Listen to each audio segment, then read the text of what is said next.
थे, लोगों से बात की गई और उन सब की डिमांड्स भी सुनी गई, उनको नोट डाउन भी किया गया और एक-एक करके सारे डिस्ट्रिक्ट ऑफिसर्स ने अपने जो उनकी कार्रवाई थी या जो उनकी कारगुजारी थी उसके बारे में बताया और जहाँ-जहाँ की डिमांड्स रेज़ की गई थी वो उनको भी नोट किया गया है। साथ ही साथ ये भी बताया गया कि पंचायत को भी अवेयर किया गया कि उनके लेवल पे जो काम हो सकते हैं उनको किस तरीके से अपनी प्लानिंग करनी है ताकि पंचायत और जो ब्लॉक्स हैं वो अपनी प्लानिंग करके डिस्ट्रिक्ट लेवल पे भेजें। तो मैम ब्लॉक दिवस जो है वो एक बहुत ही यूनिक प्रोग्राम है जो जम्मू कश्मीर यूटी में चल रहा है और सिर्फ ऐसी एक यूटी है जहाँ पर ये ब्लॉक दिवस का एक प्रोग्राम चल रहा है जिसमें खुद डिप्टी कमिश्नर भी आता है, उसके साथ पूरी टीम जो है डिस्ट्रिक्ट के ऑफिसर्स की जो है वो आती है और इसमें ये डिस्कस किया जाता है कि किस तरह से जो ज़मीनी सतह पे जो हम प्लान्स बनाते हैं उनको किस तरीके से लाया जाए और उनका जो है लोगों का रिस्पॉन्स लिया जाता है ताकि ये समझा जाए कि क्या और दिक्कतें हैं, किस तरीके से बेटर प्लानिंग होनी चाहिए।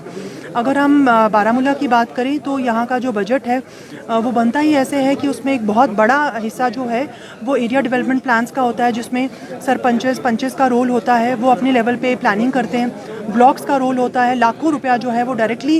इनकी प्लानिंग से जो है वो डिस्ट्रीब्यूट किया जाता है और उसके बाद डिस्ट्रिक्ट प्लान में भी यूटी कैपेक्स में भी बहुत सी ऐसी चीज़ें प्लान की जाती हैं। हमने आज के ब्लॉक दिवस में भी ये सब चीज़ें नोट की कि कहाँ पे इश्यूज़ आ रहे हैं और कहाँ पे और ज़्यादा ताकि हम नेक्स्ट टाइम जो प्लानिंग करें उसमें किन चीज़ों को प्रायोरिटी देनी चाहिए। जो भी हमारी स्टेट लैंड है और काहचराई लैंड है ये गवर्नमेंट की एक स्ट्रिक्ट डायरेक्शंस है कि स्टेट लैंड और काहचराई लैंड जो है वो स्टेट की प्रॉपर्टी होती है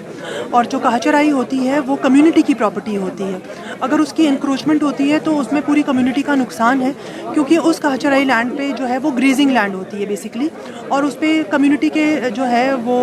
जो मुफीद कम्युनिटी को मुफीद हों चीज़ें वो होनी चाहिए। इसी के लिए हमारे पूरे बारामूला में जो है एक निज़ाम चलाया जा रहा है जिसमें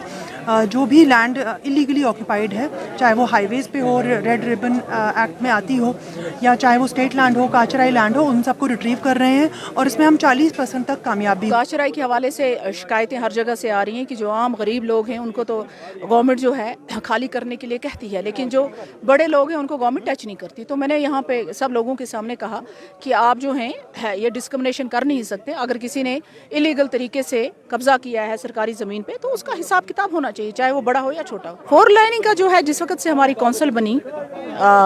आपको मालूम भी होगा कि 1-1.5 साल हो गए हमारी कौंसिल बने हुए। जितने हमारे आउटरीच हुए, जितने ऑनरेबल मिनिस्टर्स आए हमारे डिस्ट्रिक्ट में, इवन एलजी साहब के पास हम पर्सनली भी बहुत दफ़ा गए। हमने बार बार हमारा नंबर 1 जो इशू होता था वो 4 लाइनिंग के हवाले से होता था और एलजी साहब ने भी इसमें हमारी बहुत हेल्प की। इवन एडमिनिस्ट्रेशन ने हमारी बहुत हेल्प की। जो भूपिंदर जी हमारे डीसी थे वो बिल्कुल हमारे साथ कोऑर्डिनेट करके इस पे काम कर रहे थे और I am very thankful to the government of India कि आज कल जो गडकरी साहब ने अपना बयान दिया है जो सैंक्शन किया है जो 4 लेनिंग का है तो मुझे लगता है ये पूरे नॉर्थ कश्मीर के लिए इससे बड़ी खबर तो हो नहीं सकती। आता है कि जो आम लोग हैं उनका एक डायरेक्ट कॉन्टैक्ट हो जाता है ऑफिसर्स। अदरवाइज़ देखिए ऑफिसर्स के पास जाना आम लोगों के लिए बड़ा मुश्किल होता है ना, दफ्तर ये सब। तो ये सारे इशूज़ तो एट ए टाइम सेटल नहीं हो सकते हैं लेकिन कुछ इशूज़ जो हैं जो प्रायोरिटीज़ पे फिक्स किए जाते हैं एडमिनिस्ट्रेशन की तरफ से उनका अज़ाला डेफिनेटली हो जाता है।